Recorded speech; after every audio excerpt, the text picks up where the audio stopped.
bienvenue dans l'heure des briques, votre émission qui décrypte l'actualité de façon très objective. Dans les informations vérifiées des derniers jours, l'entreprise Decathlon a nié avoir eu recours à des travailleurs forcés ouïghours dans sa chaîne de production, affirmant qu'il s'agissait d'ouvriers qualifiés effectuant leur travail de leur plein gré, et que s'agissant des coups de fouet, personne s'était jamais plaint. En France, après que Jean Castex a été placé en garde à vue pour prise illégale d'intérêt puis relâché sans mise en examen, les troupes macronistes ont salué l'effort d'intégration de l'ancien Premier ministre à leur rang et l'ont invité à réessayer plus tard.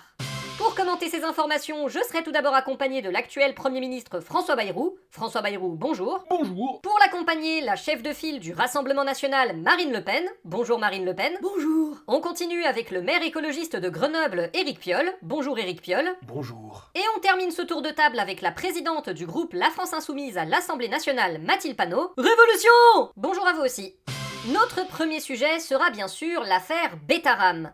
Le Premier ministre François Bayrou est accusé d'avoir couvert des violences physiques et sexuelles sur mineurs dans l'établissement privé sous contrat Notre-Dame de Betaram, alors qu'il était élu dans la région, puis ministre de l'Éducation nationale, sachant que sa femme y travaillait et que son enfant y était scolarisé. La question qui brûle les lèvres est donc la suivante, François Bayrou doit-il démissionner ? Évidemment! Évidemment.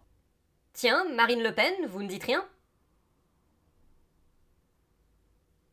Marine Le Pen, vous êtes là ? Oui, mais elle se dit que si elle reste muette, vous allez peut-être oublier son existence. Ah d'accord. Je ne vois pas pourquoi je démissionnerais. Je ne suis au courant de rien. Le magistrat en charge de l'affaire a confirmé à Mediapart qu'il vous avait informé des faits. De quoi? J'ai dit que le magistrat en charge de l'affaire a confirmé à Mediapart qu'il vous avait informé des faits. Comment? Désolé, j'entends pas bien, c'est que j'ai toujours été un peu dur de la feuille. Ça doit être pour ça que j'ai rien entendu quand le magistrat en charge de l'affaire m'a informé des faits. Non, mais dites, vous êtes gonflé quand même. Non, moi je le crois, ça fait des semaines que je l'interpelle sur la légalisation du cannabis et qu'on a zéro réponse, alors c'est peut-être vrai? Pardon ? Qui a parlé de légalisation du cannabis ? Non mais Bruno Retailleau, vous n'êtes pas invité aujourd'hui. Ah pardon, excusez-moi. Pour revenir au sujet, François Bayrou, vous pouvez pas faire semblant. Mediapart a confirmé en ouvrant de nouvelles archives que vous étiez parfaitement au courant de ce qui se passait dès 1996, quand vous étiez ministre de l'Éducation. Mediapart, c'est rien que des menteurs d'abord. Bah quoi?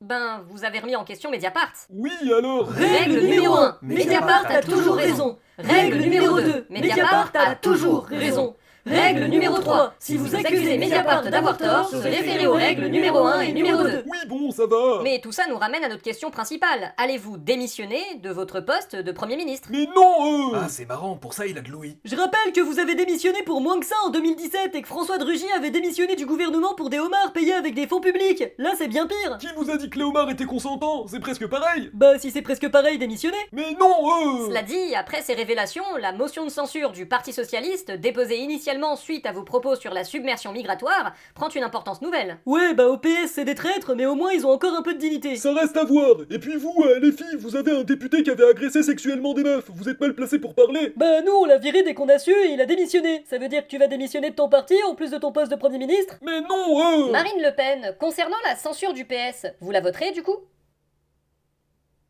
Bon, parfois les silences sont plus parlants qu'un long discours. Et retrouvons notre journaliste Lisa Lapp qui est allée à l'Assemblée nationale pour s'informer sur l'autre affaire en cours de la Macronie, la nomination de Richard Ferrand à la présidence du Conseil constitutionnel. Oui, je me trouve actuellement à l'Assemblée nationale et je vais aller interroger des députés sur le choix d'Emmanuel Macron de proposer Richard Ferrand comme futur président du Conseil constitutionnel. Bonjour, la potentielle nomination de Richard Ferrand à la tête du Conseil constitutionnel suscite bien des inquiétudes du fait de sa proximité avec Emmanuel Macron, avec d'autres juges du Conseil, et de son implication dans l'affaire des mutuelles de Bretagne. Qu'en pensez-vous ? Je ne vois pas ce qui vous fait dire ça et la probité de Richard Ferrand ne peut pas être remise en question. Et puis, regardez notre historique. Combien de fois est-ce que des membres de notre gouvernement ont eu des soucis de conflit d'intérêts ces dernières années ? C'est une vraie question ? Non, mais et puis si c'est le cas, justement, ce sera un bon moyen pour lui de s'intégrer avec ses petits camarades du Conseil, vu que c'est leur cas aussi. Regardez, il y a Alain Juppé qui y siège par exemple. Oui, nommé sur proposition de Richard Ferrand justement. C'est super, comme ça ils seront entre amis, ça permettra de nous donner les pleins pouvoirs dans une bonne ambiance. Cette nomination n'est évidemment pas du goût des groupes d'opposition, à commencer par le Parti Socialiste. Non mais franchement, nommer un de ses proches à la tête du Conseil constitutionnel, c'est complètement honteux. C'est vraiment la République des copains, c'est insupportable. Juste pour rappel, qui est-ce que François Hollande avait nommé à la tête de ce même conseil à l'époque ? Bah Laurent Fabius, pourquoi?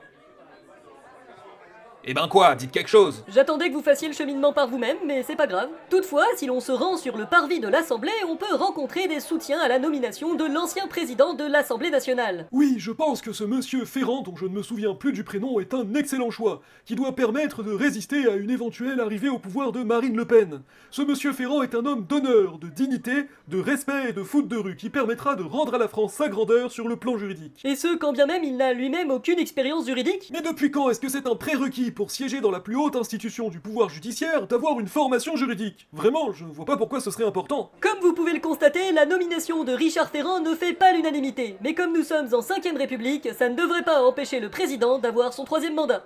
Et c'est parti pour le point info. Face aux combats qui se poursuivent en République démocratique du Congo, l'Union européenne a déclaré officiellement examiner en urgence toutes les options.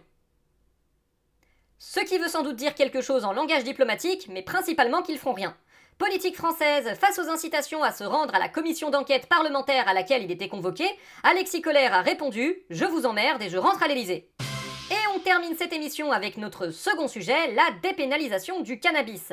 C'est l'appel lancé par le maire de Grenoble, Éric Piolle, et l'arrivée prochaine d'un rapport parlementaire conjoint entre le député La France Insoumise Antoine Léaumont et son confrère d'Ensemble pour la République Ludovic Mendes, prônant la légalisation, qui relance le débat. Pardon, vous voulez légaliser le cannabis? Oui, donc pour nous parler du sujet, nous avons avec nous en duplex le ministre de l'Intérieur Bruno Retailleau. Bruno Retailleau, bonjour. Bonjour. Éric Piolle, pour commencer, quel est votre avis sur la consommation de cannabis? Burk, c'est dégueulasse, j'ai horreur de ça, vraiment, pouah! Mais vous voulez quand même légaliser du coup? Tout à fait, j'appelle le gouvernement à la responsabilité. C'est vraiment ignoble comme sujet. Je refuse qu'on ouvre le moindre débat là-dessus. On ne doit rien céder aux narcotrafico-marseillais-racailles. Ah bah moi je suis pour, parlons-en, c'est un sujet important, après tout un Français sur deux en a déjà consommé. Ah bah ouais, vous, dès qu'on peut parler d'autre chose que de Bétaram, ça vous arrange. Et bah rien que pour vous faire chier, je vais relancer le sujet. Bétaram, Bétaram, Bétaram. Bref, Éric Piolle, est-ce que vous pouvez nous préciser votre argumentation? Bah moi je trouve ça dégueulasse, mais on est tous obligés de le repréciser, sinon on nous taxe de fumeurs de bœufs. Bref, faut légaliser pour faire disparaître les trafics et créer une nouvelle source de revenus pour l'État. Comme ça, nous on peut se faire de l'argent, et on peut faire la prévention plus facilement, ça fait double emploi. Intéressant, intéressant. Ah bah maintenant vous m'écoutez, vous aviez l'air d'en avoir rien à faire. Ouais, mais j'ai quelque chose à faire oublier, donc ça m'intéresse. Mais enfin, on peut pas faire ça. Vous faites le jeu des cannabiso-cocaïno-rapsouso-délinquants. C'est une drogue ignoble qui a des effets dévastateurs sur la santé. Exactement comme le tabac et l'alcool, non? Vous êtes pour l'interdiction? Bah non, c'est du patrimoine français. Vu qu'on est les premiers consommateurs de cannabis en Europe, on peut dire que les joints sont aussi du patrimoine français. C'est un scandale. Et si on légalise le cannabis, c'est quoi la prochaine étape? On légalise la cocaïne? Vos collègues députés seraient pas contre à mon avis. Oh, je vous emmerde. Non, puis c'est le sophisme de la solution parfaite. Personne ne dit que légaliser le cannabis va régler tous les problèmes liés à la drogue et au trafic, mais que ce serait mieux que de mettre des moyens considérables dans la police pour un résultat limité. Mais nous, on veut continuer à faire ça nous arrange. Bah ouais. Et en quoi? Bah c'est comme le jeu de la taupe. Avoir des gens sur qui taper en toutes circonstances, ça nous permet d'avoir un prétexte facile pour mettre toujours plus de moyens dans la police et de dire oui à toutes les exigences. Voilà, et comme ça, quand nous on va arriver au pouvoir, on aura la police parfaite pour appliquer notre politique. Avec un peu de chance, à force de saisir du cannabis, ils vont finir par en consommer trop eux-mêmes pour être efficaces. Nous vous souhaitons une soirée. À bientôt!